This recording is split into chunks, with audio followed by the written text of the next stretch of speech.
नमस्कार। आज के इस सत्र में आप सभी का स्वागत है। आज हम लोग चर्चा करते हैं धात्री लोह के बारे में। तो जैसे आयुर्वेद में धात्री, यह जो नाम दिया है आंवला, जो कि आम्लकी जिसे हम कहते हैं, एक बहुत ही महत्वपूर्ण, यानी हम कहेंगे कि आयुर्वेद के सभी द्रव्यों का आत्मा के रूप में इस आम्लकी द्रव्य को हम लोग देखते हैं। और आंवला से बने सारे कल्प बहुत ही ज्यादा प्रचलित है। और इसका नाम देखिए धात्री इसको कहा है। तो धात्री नाम किसको कहते हैं? जैसे आयुर्वेद में जो बच्चों को संभालने वाली या पालन पोषण करने वाली जो माँ के समान होती है, उसको धात्री बताया है।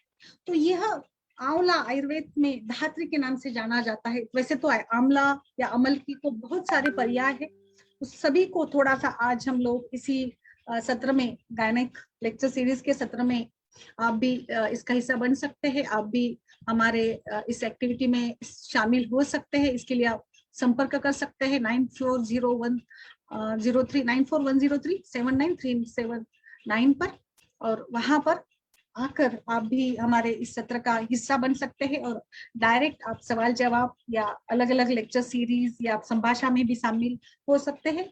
तो जैसे अभी आज हम लोग यहाँ पे चर्चा कर रहे हैं आम्लकी धात्री लोह की। तो सबसे पहले तो मैं आम्लकी के बारे में थोड़ा सा कुछ बताऊंगी। जैसे इस पिक्चर्स में एकदम से बड़े अच्छे आंवले दिख रहे हैं, जिस आंवलों को देखकर इट्स लाइक टेम्पटेटिंग, हमें खाने की इच्छा इसको होती है। तो इतना अच्छा ये एक फल है, इसको श्रीफल भी बताया है, इसको अमृता बोलते हैं, इसको शिवा कहते हैं, इसको धात्री फला, वृषा, रोचिनी, दिव्या, बहुत सारे नामों से ये जाना जाता है। जैसे इमली का या इमली का जो वृक्ष होता है, इसी के समान इसके भी छोटे छोटे ही पत्ते होते हैं। ये भी आम्ल रस की होती है। केवल लवण रस को छोड़कर बाकी सभी रस इसमें पाए जाते हैं। बट इसका मुख्य रस जो है वो है आम्ल। और इसी आम्ल रस की वजह से यह हमें बहुत ही भाती भी है, पसंद भी आती है। और इस आम्ल रस के हमारे शरीर के ऊपर क्या क्या फायदे हैं, इसको भी हम लोग आज के इस सत्र में पढ़ेंगे। बिल्कुल, तो सभी का स्वागत है इस सत्र में। तो जैसे हम लोग आंवले की बात करते तो आचार्य ने इसका वर्णन वयस्थापन में किया है। विरेचनोपक है ये त्रिफला, जिस आयुर्वेद की मुझे लगता है ऐसा कोई व्यक्ति नहीं होगा, बच्चों से लेके सभी वर्ग को त्रिफला ये नाम पता है। तो इसमें जो हरितकी, बीबितक और आम्लकी आती है, इसमें से एक है आंवला। तो ये आंवला क्या है, और इस आंवले से बने आज का हमारा जो कल्प है धात्री लोह, इसके बारे में आज हम लोग पढ़ेंगे। तो देखिए, जैसे मैंने बताया, वयस्थापन रसायन के तौर पर आंवले का प्रयोग किया जाता है। ऐसा कोई घर नहीं होगा जिस घर में आंवले का मुरब्बा नहीं होगा, आंवले की सुपारी या फिर आंवला नहीं लाया होगा, ऐसे कोई घर नहीं होगा हिंदुस्तान में। तो पूरे भारतवर्ष में ये आंवला प्रसिद्ध है अपने गुणों से। तो इस आंवले के बारे में भी हम थोड़ा सा जानकारी लेते हैं। हंति वातम तदम्लवातम पित्तम माधुर्य शैत्यतः कफम वृक्षम कषायत वातम फलम धात्र्यास्तितोषदा। बिल्कुल, यह आम्ल रस से वातग्न कार्य करता है और मधुर शीत गुणों से पित्त का शमन भी करता है। और ये वृक्ष एवं कषाय होने से कफ का भी शमन करेगा। तो ये त्रिदोष शामक बन जाता है। जैसे मैंने बताया, इसका मुख्य रस आम्ल है, किंतु इसमें 5 रस होते हैं। विपाक में मधुर है, वीर्य में शीत है, और ये गुणों में लघु एवं वृक्ष बताया गया है। ये स्थानिक लेवल पर भी इसका कार्य बहुत ज्यादा कार्य है। बहुत ही विस्तारित रूप से आयुर्वेद में अम्ले का वर्णन आया है, आंवला अम्लकी का वर्णन आया है। आज के इस सत्र में हम लोग आंवले का भी प्रयोग देखेंगे। जैसे कई विकारों में इसका उपयोग होता है, आम्ल पित्त से लेकर रसायन कार्य तक। आपको धातु बल को बढ़ाना है, आप किसी भी लाइक राजयक्ष्मा से लेकर किसी भी विकार से जो शरीर में धातु से निर्माण होता है, या फिर ऐसे ही आपको रसायन लेना है, जैसे पित्त प्रकृति की व्यक्ति में अर्ली एजिंग होती है, पित्त का प्रकोप होते रहता है, मुखपाक, खालित्य, पालित्य जैसी समस्याएं देखी जाती है। तो इन सभी समस्याओं के लिए बहुत बार हम लोग डेली एक आंवले का प्रयोग करते हैं। तो आपके बाल अच्छे रहेंगे, आपके त्वचा में रिंकल्स नहीं आएंगे, आपके बाल काले भी बनेंगे। तो ये बहुत ही अच्छे से काम करने वाला रसायन के रूप में आप रोज एक और आयुर्वेद का आत्मा जो च्यवनप्राश है, जो मुझे नहीं लगता जैसे मैंने आंवले का बताया वैसे कि च्यवनप्राश ना खाया हो ऐसे व्यक्ति को देखना भी मुश्किल है, इतना ज्यादा मात्रा में च्यवनप्राश का उपयोग किया जाता है। और इस पैंडेमिक के दौरान तो च्यवनप्राश का बहुत ही अधिक मात्रा में उपयोग किया जा रहा है। और ये श्रेष्ठ रसायन है जिसका मुख्य कंटेंट है आंवला, अमलकी, जो सभी धातुओं का बल बढ़ाने का कार्य करता है।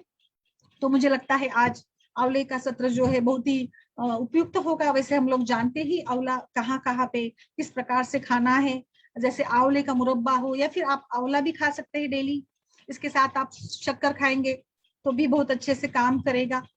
और ये जो भी छोटी, देखिए अम्ल पित्त ना हुआ हो ऐसा भी कोई व्यक्ति नहीं होगा, कभी ना कभी किसी ना किसी रूप में हमें खट्टापन, मुंह में स्वाद ना आना, फिर अरुचि, वमन, रिल्लास, छर्दी, सरदर्द, ये सभी लक्षण कभी ना कभी हमें फेस करने ही पड़ते हैं। तो इन सभी के लिए भी शीर शूल को शमन करने वाला है।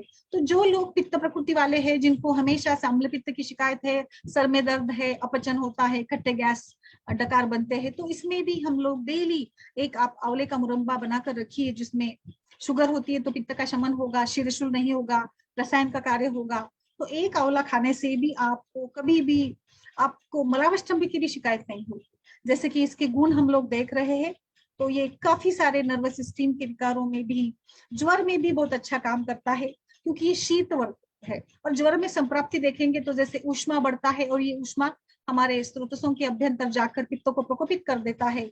और पित्त ज्वर अगर हो तो इसमें वात ज्वर हो या वात पित्त ज्वर हो या सन्निपातिक ज्वर में भी आमलकी का काढ़ा बहुत ही अच्छे से काम करेगा। इसको हम लोग शहद एवं शर्करा के साथ प्रयोग में लाते हैं, या कभी कभी अभी आज तो जो देख ले हम लोग कि कोरोना कम हो गया है, बट टाइफाइड, डेंगू आदि सभी सन्निपातक, चतुर्थक आदि सभी ज्वरों का प्रमाण बहुत ही ज्यादा बढ़ गया है। तो ऐसे सभी ज्वर के बाद जो एक शिथिलता आती है, रस धात्वाग्नि मांद्य होता है, और शरीर में जो धातुगत बल, धातुगत हानि होती है, शिथिलता आती है, उन सभी लक्षणों में हमारे धातुगत दोषों का पचन कर के लिए ये धात्री लोह बहुत ही अच्छे से काम करेगा। या आम्लकी भी काम करती है। इसी के साथ जो भी रक्तपित्त एवं जैसे उष्णता जनित विकार है, त्वचागत विकार है, भला वो कुष्ठ हो, कुष्ठ में भी कषाय रस से, रुक्षता से आम्लकी ये क्लेद का शोषण करती है, तो कुष्ठ में भी हम लोग इसका प्रयोग कर सकते हैं। धात्री सबसे बेस्ट है, स्त्रियों की दोस्त हम लोग इसको कहेंगे। धात्री नाम से हमें पता है कि ये माँ के जैसी है, तो बिल्कुल स्त्रियों में, खासकर स्त्रियों की सारी समस्या, लाइक त्वचा से, सौंदर्य से लेकर आर्तों की दृष्टि तक, सभी विकारों में ये बहुत ही अच्छे से काम करेंगी। तो स्त्रियों में आमतौर पर पाए जाने वाला जो पांडु रोग है, बहुत ही कॉमन है, स्त्रियों में हीमोग्लोबिन की कमी होती है, तो ये पांडु रोग में भी हम लोग काम इसका आम्लकी का बहुत ही अच्छा उपयोग करेंगे, क्योंकि मधुर विपाकी है, शीतवीर्य है। तो आंवला जिसमें आयरन की मात्रा भरपूर होती है, लोह भरपूर होता है, तो आंवला लोह होने से ये हमारे शरीर के रक्ताणुओं की मात्रा को बढ़ाएगा। मैं और डिटेल में बताऊंगी, अभी तो मैं सिर्फ आंवला का प्रयोग बता रही हूँ। मैं आगे धात्री लोह कैसे बनाएंगे, इसका प्रयोग कैसे करेंगे, इसके बारे में भी बताऊंगी। बस यहाँ पे मुझे थोड़ा मोह हो रहा है कि मैं आंवले के बारे में भी बताऊं, क्योंकि आंवला ये आयुर्वेद का आत्मा में कहूंगी बिल्कुल, तो इसीलिए मुझे थोड़ा सा मोह हो रहा है। तो मैं बता रही हूँ कि आंवला किस प्रकार से काम करता है। रसायन के तौर पर धातु का शोधन कर कफ दोष, मल दोष को मिटाकर यह हमारे जो अभ्यंतर स्रोतों में छोटा छोटा क्लेद है, कुछ स्रोत जनित संप्राप्ति होती है, कुछ ऑब्स्ट्रक्शन होता है, तो इस सभी में यह धातु पोषण का मार्ग खुला कर देता है। और जो भी आहार रस से रस बनने की प्रक्रिया है, उस ये आहार, देखिए रस धातु का पोषण कैसे होता है, तो आहार रस से रस धातु बनता है, और फिर यह केदार कुलीय न्याय यानी आहार रस यह हमारे सभी धातुओं के मार्ग में चला जाता है केदार कुलीय न्याय से। तो ये मार्ग में जाने के लिए यहाँ पे व्यान, वायु, स्रोतस या स्रोतसों का मुख, उसके मूल स्थान, सभी घटक अच्छे होना जरूरी होता है। तो इसीलिए यहाँ पर स्रोतस्वगत जो भी सारा क्लेद है, अवरोध है, उसको मिटाकर केदार कुलीय न्याय से यह अंश का वहन करने का काम करती है। और फिर खले कपोत न्याय से भी यह अपने अपने अंश को निकाल लेने का काम करेगी। तो न्याय तो ठीक है, बट जैसे यहाँ पे मैं बताना चाहती हूँ, तीनों न्याय से भी हम लोग देख लेते हैं, तीनों न्याय के परिप्रेक्ष्य में भी विचार करेंगे, तो ये आम्ल की ऐसी द्रव्य है जो हमारे स्रोतस या धातु तक जाकर काम करती है। और इसीलिए आंवले का सीजन अभी आएगा, बाजार में, मार्केट में अभी आंवले आने चालू हो जाएंगे, अक्टूबर का महीना है तो इसीलिए भी मैंने इस कल्प को चुना। तो आंवले मिलने लग जाते हैं तो हम लोग लाइक घर में लाकर आंवले का क्या क्या बनाए ऐसे नहीं होता है, तो इसका हम लोग कई सारा आंवले का मुरब्बा, आंवला कैंडी, या फिर आंवले का अचार भी बनता है। आप आंवले का च्यवनप्राश भी बना सकते हो, या ऐसे ही आप आंवले को अच्छे से धूप में सुखाकर इसको जो कलियां है ना, उस कलियों को भरत चूर्ण के रूप में भी घर में रख सकते हैं। सुखा कर रखिए, इसकी कैंडी भी अच्छी बनती है, इसका अचार अच्छा बनता है, इसका मुरौला मुरब्बा अच्छा बनता है, जो हमारे शास्त्र में भी बताया है। तो इस प्रकार से आंवला पित्त शमन, और जैसे मैंने बताया ताजा अगर आंवला घर में आता है तो उसको उसका रस निकालिए। आंवले का रस तो बहुत ही, जो मॉर्निंग वॉक पे जाते हैं लोग बहुत ही बड़ी मात्रा में इसका सेवन करते हैं, और इस आंवले के रस में जीरा पाउडर, थोड़ा सा खड़ी शक्कर डालकर पियेंगे तो भी आपको दिन भर अम्ल पित्त की शिकायत नहीं होगी। हिक्का श्वास आदि में हम लोग आंवला पिपली के साथ, शहद के साथ देंगे तो भी अच्छा काम करेगा। मूत्रकृच्छ में भी यह क्लेद का शोषण करता है ना, रुक्ष है, तो प्रमेह में भी बहुत ही बेस्ट ड्रग है ये, मैं आगे बताऊंगी यह। और फिर हम लोग गायनिक में भी किस प्रकार से इसका प्रयोग करेंगे इसको भी मैं बताना चाहूंगी। तो अभी हम लोग बात करते हैं हमारे धात्री लोह। तो ये धात्री लोह जो आज का हमारा कल्प है, इसको बनाते कैसे ये मैं बताती हूँ। सबसे पहले तो इसको कैसे बनाया जाता है इसको मैं बताऊंगी। देखिए इसका उल्लेख जो है, धात्री लोह का उल्लेख काफी सारे इसमें आया है, काफी सारे संहिताओं में इसका विवरण किया है। जैसे गद निग्रह में है, भेषज रत्नावली में इसका वर्णन आया है, रस चढ़ाउंशु में आया है, रसराज सुंदर में इसका वर्णन आया है।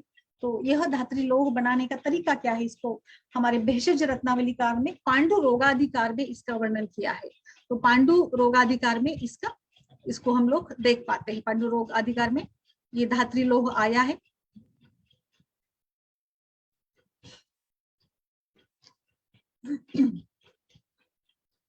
तो पांडु रोगाधिकार में किस प्रकार से धात्री लोह बनाने की विधि को मैं बता रही हूँ। देखिए इसमें हम लोग सबसे पहले तो आंवला लेंगे, आंवले का चूर्ण, लोह भस्म, शुंठी, पिपली, मरीच एवं हल्दी, इन सभी को समभाग में लेना है। और लोह भस्म को छोड़कर बाकी सभी जो काष्ठौषधियां है उसका सूक्ष्म चूर्ण बनाना है। और फिर अच्छे से थोड़ा सा आंवले को भी सभी सूखा हुआ चूर्ण हमें लेना है, और अच्छे से उसको मर्दन कर अच्छे से चूर्ण बनाइए सूक्ष्म, और फिर उसमें लोह भस्म को मिलाइए। और फिर इस औषधि को हम लोग थोड़ा सा अच्छे से कांच पात्र में सुरक्षित जगह पर रख लेंगे। तो 2 से 4 रत्ती की मात्रा में इसका प्रयोग हमें करना होगा। हम लोग घी शर्करा के साथ इसका प्रयोग कर सकते हैं। तो इस प्रकार से बहुत ही सिंपल विधि है हम लोग इसको प्रयोग में लाने की। जैसे मैं बता रही हूँ, धात्री लोह जो बनाया गया है तो मात्रा इसकी 5 मिलीग्राम से 1 ग्राम तक इसकी मात्रा हम ले सकते हैं। तो इस प्रकार से धात्री लोह तैयार हो जाता है। बहुत ही सिंपल कंटेंट्स इसके है। आंवला चूर्ण है, लोह भस्म इसमें लिया है हमने, फिर है इसमें शुंठी है जो दीपन पाचन का काम करेगी, लोह आयन बढ़ाने का काम करेगा। इसमें पीपली लिया है, तो पीपली यह दीपन पाचन का काम करती है। तो यह और कुछ कुछ यहाँ पर मरीच भी लिया है। मैं शास्त्रोक्त कल्प के बारे में बता रही हूँ। मरीच भी है जो दीपन का पाचन का काम करता है, और हल्दी भी बताई है। तो हल्दी भी, ये सभी समभाग में लेना है ये सभी द्रव्यों को। और इसका सबसे पहले तो हमने काष्ठौषधियों को अच्छे से मर्दन करके चूर्ण बनाएंगे, और फिर इसमें हम लोग लोह को मिला देंगे। तो इस प्रकार से ये हमारा धात्री लोह निर्माण हो गया। अभी जैसे देखिए, सबसे पहले तो मैं बताऊंगी इसका मुख्य उपयोग है, पित्त विकार को नष्ट करता है। आचार्य ने भी यह धात्री लोह रजो योशम निशा शोद्राम अज्जम शर्कराहा लेहो निवारम यत्याशु कामला मुद्दताम अपि। तो कामला तथा पांडु में ये बताया। तो कामला यह पित्त जनित विकार है। देखिए कामला में क्या होता है, कामान लाती थी कामला। तो कामला अनेक प्रकार की है, जैसे कई सारे सत्रों में हमने इसके प्रकार के बारे में चर्चा की है, जैसे शाखाश्रित, कोष्ठाश्रित, रुद्धपत कामला। तो कामला में जो अवरोध है, जो पित्त बढ़ जाता है, इस पित्त को शमन करने के लिए कामला में जो शिथिलता आती है धातु की, और कई बार तो पांडु का परिवर्तन कामला में हो जाता है।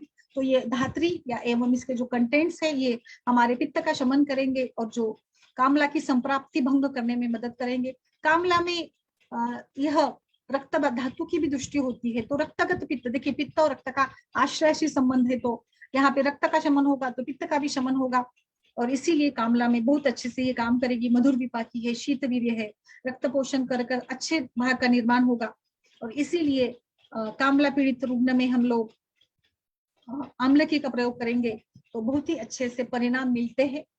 जो शिथिलता है धातुगत या कुछ काम करने की इच्छा नहीं होती है, अरुचि है, ज्वर है, अग्निमांद्य होता है, बिलिरुबिन की मात्रा बढ़ जाती है। बिलिरुबिन कहाँ से आता है? बिलिरुबिन यार आरबीसी का ही पार्ट है, यानी आरबीसी के डिस्ट्रक्शन से ही बिलिरुबिन निर्माण होता है। तो बिल्कुल यहाँ पर हम लोग अगर आरबीसी यानी रक्त धातु की जो दृष्टि है, क्योंकि रस से रक्त बनता है, तो यह रस और रक्त दोनों का व्याधि है।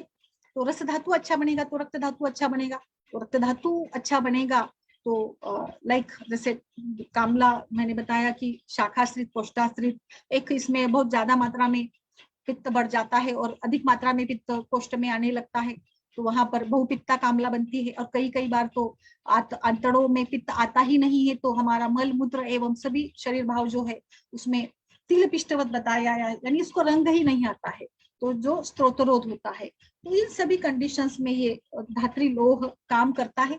तो आपके पास अगर कामला पांडु जनित कोई भी पेशेंट्स आते हैं तो हम लोग बहुत बार आयरन के टैबलेट्स या मल्टीविटामिन वगैरह प्रेफर करते हैं ना, तो इसी के साथ खान पान के बदलाव के साथ हम लोग धात्री लोह का प्रयोग करेंगे तो बहुत अच्छा काम होता है, बहुत अच्छे से। और जो जलन है वो भी आराम देगी, अरुचि दूर होगी, अन्न व स्रोतस के इस पर भी धात्री और यह अम्ल की काम करती है। तो अग्निदीपन रुचिकर आम का पाचन करेगी, अनुलोमन भी है तो मलावष्टम भी होगा थोड़ा सा, तो वो भी कम होने में मदद मिलती है। तो इन सभी शिकायतें जो पांडु कामला में ये शिकायत होती है ना, अरुचि है, अग्निमांद्य है, उत्साह नहीं रहता है, कुछ करने की इच्छा नहीं होती है, गलावट होती है, थकान आती है, तो इन सभी लक्षणों में हमारा ये आंवला बहुत ही अच्छे से काम करेगा। और सबसे इंपॉर्टेंट तो शरीर में खून की कमी को दूर करता है आंवला, और आंवले से रक्ताणुओं की मात्रा बढ़ेगी, और रक्ताणुओं की मात्रा बढ़ेगी तो थकावट भी दूर होगी, पेशेंट्स को रुग्ण को अच्छे से कुछ एनर्जी मिलेगी, अच्छा महसूस होगा उसको। बिल्कुल। तो दूसरा मैं बताऊंगी यहाँ पर धात्री लोह का प्रयोग जो है रक्त पित्त में भी बहुत अच्छे से, क्योंकि रक्त पित्त में भी तो रक्त और पित्त जनित संप्राप्ति में भी तो उष्णता है, तो धात की या आंवला जो है वह शीत भी देता है और मधुर विपाक का है, तो इसीलिए ये भी यहाँ पर भी रक्त पित्त जनित संप्राप्ति में भी बहुत अच्छे से काम करेगा। क्योंकि यहाँ पे धात्री यह अम्ल रस वाली है, किंतु यह अपवाद है, अम्ल रस होकर भी यह पित्त का शमन करती है, मधुर कषाय शीत रस से, और इसीलिए रक्तगत पित्त का प्रसाधन, रक्त का स्तंभन करना शीत कषाय गुण वाली है। तो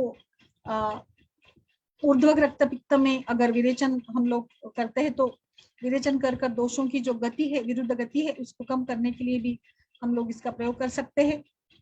और फिर अधोग रक्त पित्त में भी मधुर रस से यह वायु का और पित्त का शमन करेगी, और इसीलिए ये दोनों प्रकार के रक्त पित्त में यानी ऊर्ध्वक भी और अधोग प्रकार के रक्त पित्त में भी हम लोग आम्लकी यानी धात्री लोह का प्रयोग कर सकते हैं। दूसरा मैं बताऊंगी आंवला या त्रिफला, यह चक्षुष बताया है, तो इसीलिए इसके सेवन से आंखें मजबूत होती है। अभी आंखों के ऊपर कैसे काम होगा देखिए, आंखों में आयुर्वेद के हिसाब से देखेंगे तो आलोचक पित्त है, जो आलोचक पित्त भेल संहिता काल में इसके 2 प्रकार बताए हैं, बुद्धि वैशेषिक एवं चक्षु वैशेषिक आलोचक पित्त। तो बुद्धि वैशेषिक आलोचक पित्त हमारे जो इमेज फॉर्म होती है, तो जो आगे का व्यक्ति क्या है, कौन है, इसके बारे में हमें पता चलता है। और चक्षु वैशेषिक जो दृष्टि का काम करता है, रेटाइनल इमेज फॉर्मेशन में काम करता है। तो इस आलोचक पित्त का कार्य सुधारने के लिए देखिए सबसे इंपॉर्टेंट पाचक पित्त है। पित्त के 5 प्रकार बताए गए हैं, बट पित्त का स्थान नाभि है, नाभि असमंत है, तो नाभि में नाभिस्थ विशेषता है, तो नाभि असमंत में तो सबसे इंपॉर्टेंट है पाचक पित्त। पाचकम पित्तम करोति बलदानिम बलदानिम पाचकम नाम तत्सुतम। पाचक पित्त यह शरीर के बाकी 4 पित्त प्रकारों को पोषण करने वाला पित्त प्रकार है। तो पाचक पित्त का श्रवण अच्छा होगा तो आलोचक पित्त का भी पोषण होगा और दृष्टि का कार्य अच्छा होगा। तो यहाँ पर हमारा धात्री लोह पाचक पित्त का उद्दीलन अच्छे से करने में मदद करता है, और जो भी सारा रस व स्रोतसगत या धातु निर्माण की प्रक्रिया स्थूल पचन को अच्छा करेगा, सूक्ष्म पचन को अच्छा करेगा, तो पाचक पित्त का उद्दीलन करने के लिए भी ये मदद करता है। और पाचक पित्त का बल बढ़ेगा तो बाकी सभी पित्त प्रकारों का बल बढ़ेगा, यानी फिर भ्राजक पित्त यानी त्वचा का कार्य अच्छा होगा, आलोचक पित्त का कार्य अच्छा होगा तो दृष्टि का कार्य अच्छा होगा, फिर त्वचा के वर्ण में भी सुधार आएगा, इसलिए उसको वर्ण प्रसाधन भी बताया है। देखिए, तो इस प्रकार से हम लोग विचार करेंगे कि ये रंजक पित्त, तो अभी मैंने कामला की बात की थी, तो ये ऑटोमेटिकली रंजक पित्त का भी काम अच्छा होगा तो रंजन का कार्य अच्छा होगा। तो कामला में जो पांडु वर्णता आई है, जो पीलापन आया है, सफेदी जो है पांडु में, वो भी कम होगी, तो रंजक पित्त के कार्य में भी सुधार होगा। देखिए, तो इस प्रकार से, और साधक पित्त जो एक्चुअली कामला और पांडु के दोनों के लक्षणों को देखते हैं तो साधकम रुद्गतम पित्तम तस्मिन बुद्धि मेधा धी, तो बुद्धि मेधा की कार्य, यानी जैसे कामला में भी या पांडु में भी जो थकावट है, बुद्धि की क्रिया में मन नहीं लगता है, कुछ सूझता नहीं है, रुग्ण को अच्छा नहीं लगता है, काम में मन नहीं लगता है, कुछ भी विषय सामने आता है उस विषय का ग्रहण करने में इंद्रिय असमर्थ बन जाते हैं। तो ऐसी सारी कंडीशंस में, या फिर देखिए पांडु में ओजक्षय भी होता है, ओज का स्थान क्या है, हृदय है। तो जो हमारा साधक पित्त है, साधकम हृदगतम पित्तम, साधक पित्त का स्थान कुछ आचार्य ने मस्तिष्क को भी बताया, यानी मस्तिष्कगत परिणाम भी है, धर्मार्थ को काम मोक्ष साधनार्थ साधकम ऐसे बताया है।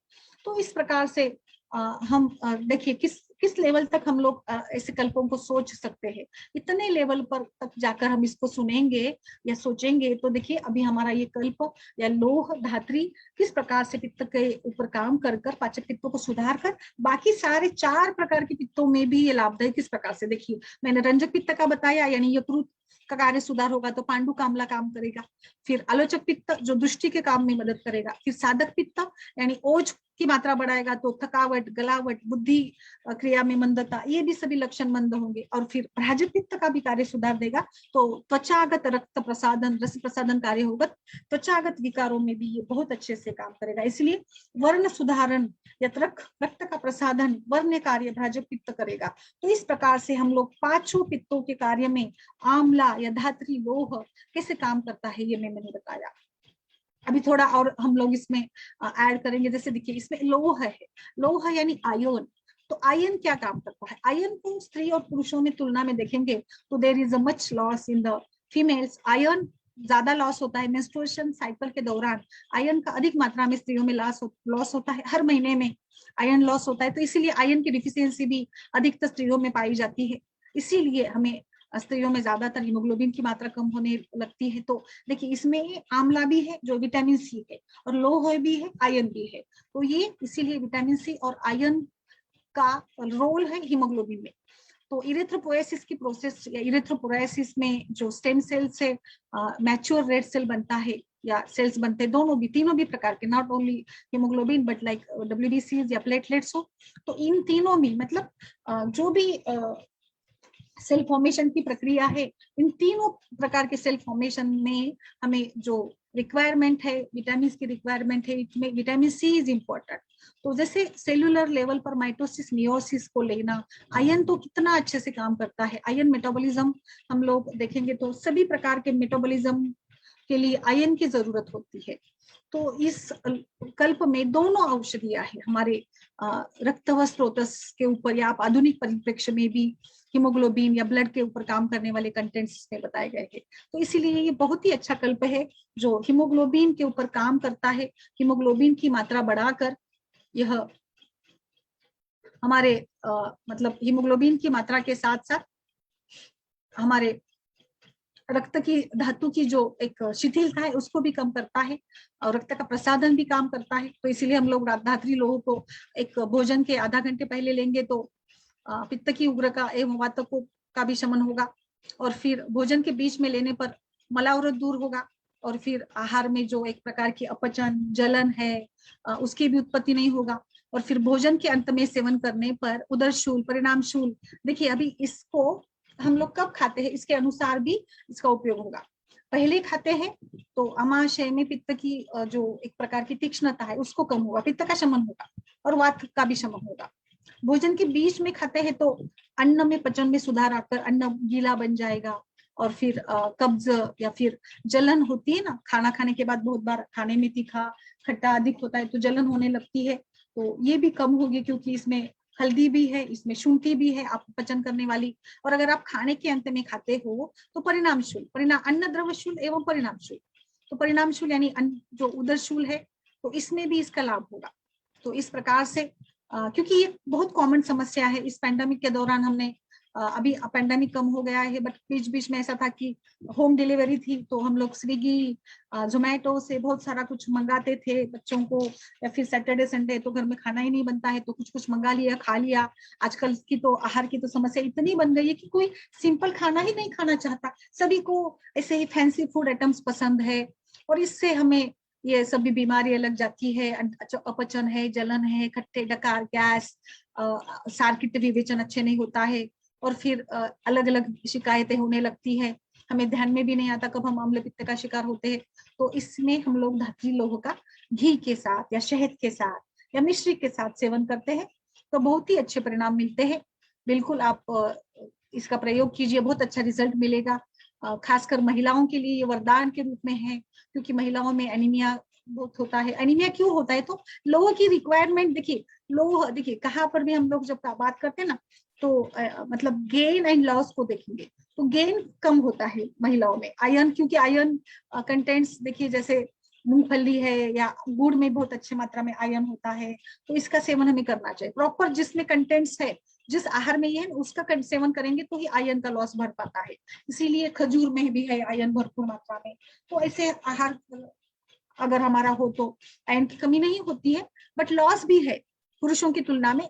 आयरन का लॉस भी स्त्रियों में अधिक होता है, इसीलिए फिर स्त्रियों में कमर दर्द है, फिर कुछ जोड़ों का दर्द है, या फिर माहवारी की समस्या होती है, माहवारी के दौरान भी दर्द होता है। तो ऐसी सभी समस्याओं में भी ये बहुत अच्छे से काम करेगा, कोष्ठबद्धता भी नहीं होगी, और यकृत और इंटेस्टाइन का भी काम सुधर जाएगा इसके सेवन से, क्योंकि यह कफ पित्त का भी शमन करता है। तो देखिए यह रक्त प्रसादन कितने सुंदर तरीके से करता है, और कितने सुंदर तरीके से इसके रिजल्ट्स मिलते हैं हमें। और एक आगे चलकर मैं बताना चाहूंगी इसका प्रयोग जो है। हाँ, और एक बात, सौंदर्य की बात करते तो हमने देखा कि त्वचा का प्रसादन करता है। दूसरा एक हमारी आम सौंदर्य की समस्या, आजकल मुझे नहीं लगता कोई स्त्री कहती है कि मेरे बाल बढ़ रहे हैं, सब कहते हैं कि मेरे बाल गल रहे हैं, हेयर फॉल की समस्या है। तो इसका आंवले का रोज सेवन आप करते हो या आंवला का तेल लगाते हो, आंवला तेल तो बहुत ही फायदेमंद है, क्योंकि ये इससे बाल काले बनने लग जाते हैं। तो बालों की समस्या में, असमय में सफेद होना में ये बहुत ही अच्छे से काम करेगा। तो इसीलिए हम लोग डेली हमारे आहार में आंवले का कुछ ना कुछ, आप भले अचार खाइए, आप भले च्यवनप्राश खाइए, आप मुरब्बा खाइए, आप खाली आंवला भी खाइए, तो भी आपके बाल काले बनने में मदद। देखिए बाल पकने का कारण क्या है? आप खाली पालित्य की संप्राप्ति देखिए, तो खालित्य में बाल गिरते हैं, हेयर फॉल होता है, पालित्य में पिगमेंटेशन या एजिंग जल्दी जल्दी होती है, अर्ली ये होता है, तो पकने लगते हैं। पित्त प्रकृति में वैसे भी बाल जल्दी जल्दी पकते भी है, क्योंकि उनके इसमें पित्त का अधिक प्रमाण होता है, तो उष्ण तीक्ष्णता से। तो पालित्य की संप्राप्ति में बताया है कि त्रिदोष का प्रकोप होकर यह शीर में जाकर पित्त शीरस्थ केशों को पका देता है, यानी यहाँ पर ये ऊष्मा शीरगत होकर शीर के बालों के जड़ों में जाकर इसको सफेद बनाने का काम करता है। तो इसीलिए ये संप्राप्ति को हमें भंग करना है, तो सबसे पहले काम क्या करना होगा? हमें पित्त का शमन करना होगा। तो पित्त का शमन करेंगे तो धीरे धीरे धीरे आपके बाल मतलब पकना भी, असमय में अर्ली एजिंग जो होती है ना, वो भी कम होने लगेगी। तो इस प्रकार से असमय में बालों के सफेदी होती है। तो इसमें लोह भी है, देखिए इसीलिए आप जब बालों में मेहंदी भी लगाते हो तो लोहे की कड़ाई में लगाते, क्योंकि लोह चाहिए, आयरन, जिससे आपका जो वर्ण प्रसादन होगा, और मेलानिन की जो मात्रा है उसके ऊपर भी काम होगा। रस रक्त धातु के, देखिए रक्त धातु रस धातु के ऊपर काम होगा। और जैसे वैसे केश को देखा जाए तो केश यह धातु उपधातु, वैसे तो देखा जाए तो रसात स्तन्यम तथा रक्तम असृज कंडरासिरा मांसाद रसा शटित त्वचा मेधसा स्नायु संभव। अस्थनाम अस्थिगत भाव है, यानी पार्थिव भाव है, तो अस्थि का कार्य सुधारना, अस्थिगत काम होना चाहिए। तो ये केश अस्थिगत मल के रूप में बताया है, और कई आचार्य ने इसको, आचार्य शार्ंगधर ने इसको उपधातु भी बताया है, मज्जा का भी बताया है यह केश। तो यहाँ यह हमें अस्थिगत मज्जागत स्तर पर जाने के लिए हमारे धातुओं का बल बढ़ाना अच्छा है। तो इसीलिए हम लोग इस प्रकार से धात्री देंगे। तो आंवला भी है इसमें, लोह भी है, तो सभी काम हो जाएंगे। पिपली भी है जो रसायन का काम करती है, तो पाचन विकार दूर होंगे, धातुओं की वृद्धि होगी। शूल, परिणाम शूल, जैसे खाना खाने के बाद दर्द होना है, भोजन के समय में दर्द होता है तो उसको पंक्ति शूल कहते हैं। अम्ल पित्त है, Ana distension of the abdomen, अग्निमांद्य में, कब्ज में, रक्तपित्त में, पांडु में, नेत्र रोगों में एंड ग्रेइंग ऑफ हेयर्स, पलित में भी ये काम करेगा। इसके 1 से 2 गोली आप, जैसे मैंने बताया, भोजन के पहले लेंगे, भोजन के बीच में लेंगे तो आपको पचन की समस्या नहीं होगी, भोजन के अंत में लेंगे तो परिणाम शूल जैसी समस्या नहीं होगी। इसका हमेशा से सेवन जो है शहद या घी के साथ करेंगे तो इसका अच्छा लाभ मिलता है। तो इस प्रकार से आज का हमारा जो कल्प था, मुझे लगता है मैंने बहुत ही विस्तारित रूप से यहाँ पर इसको बताने का प्रयास किया है। तो ये कई सारे हमारे इसमें काम करेगा, कई सारे लेवल पर जाकर ये काम करता है। मतलब इसको धातु की शिथिलता, जैसे इसमें मूत्रकुच्छ में भी ये काम करेगा, क्योंकि मूत्रकुच्छ में भी तो क्लेद बनता है। देखिए अभी थोड़ा मैं गायनिक के हिसाब से बता दूंगी।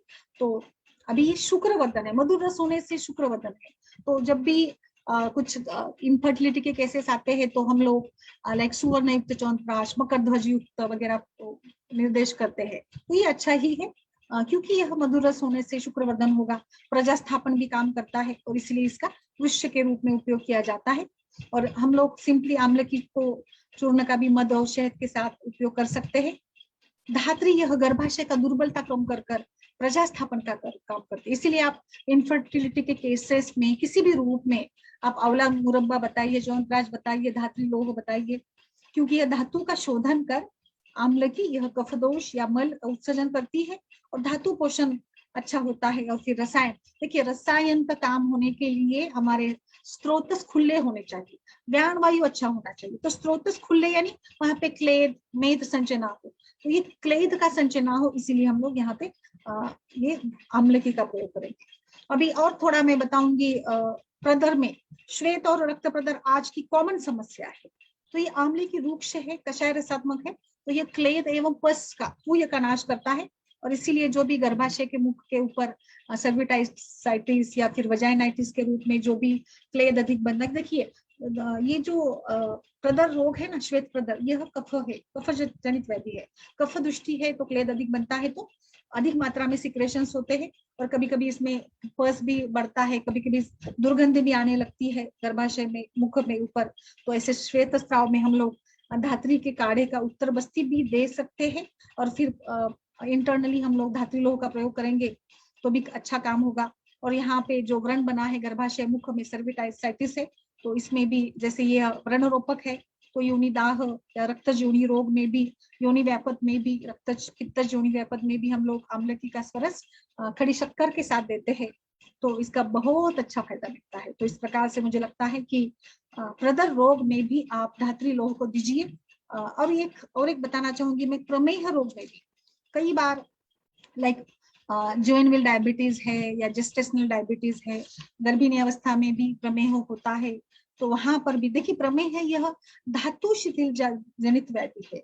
तो प्रमेह में भी हमें रसायन काम करना है, हमें प्रमेह में मेद धातु के ऊपर काम करना है।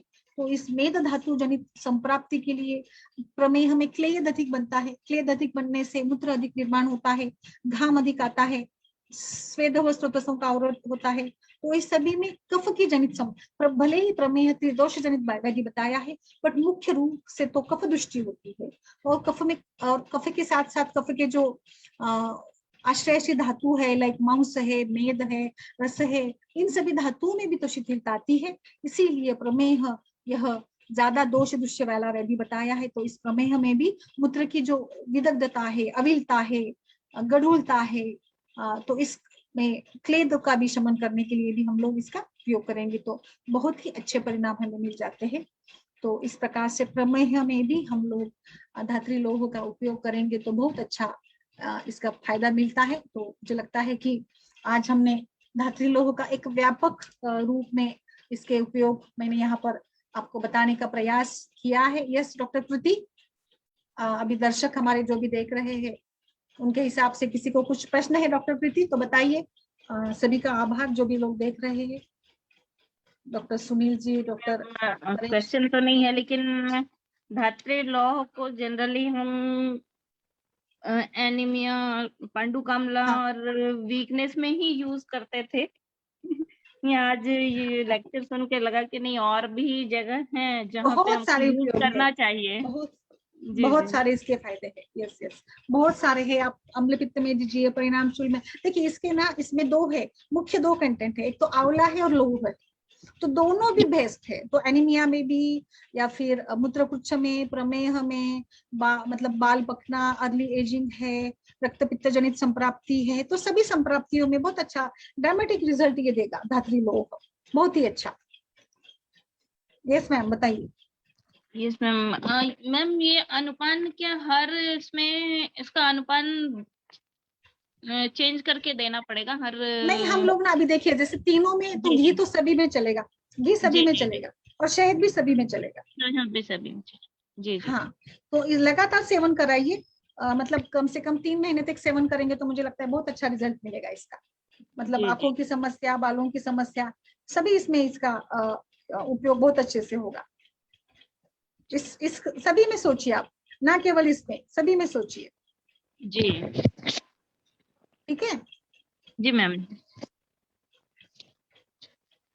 तो मुझे लगता है अगर कुछ ये नहीं है जी तो मैम। यहाँ पर अ, हम लोग यहाँ पर रुकते हैं। आभार आप सभी का भी, और आप बताते जाइए, आप है ना ग्रुप में? यस मैम है। हाँ, तो आप भी अपना मतलब कुछ आपको जो लगता है ना डिमांड, वो भी बताइए। आप और लोगों को भी जोड़िए, और जो भी लोग यहाँ पे हमारे इस सत्र में जुड़ना चाहते हैं वो भी जुड़ सकते हैं। बहुत ही आपको आयुर्वेदिक प्रैक्टिस में बहुत ही लाभ होगा। तो बहुत बहुत आभार आप सभी का भी। तो नमस्कार सभी को। Thank you ma'am. Thank you, thank you.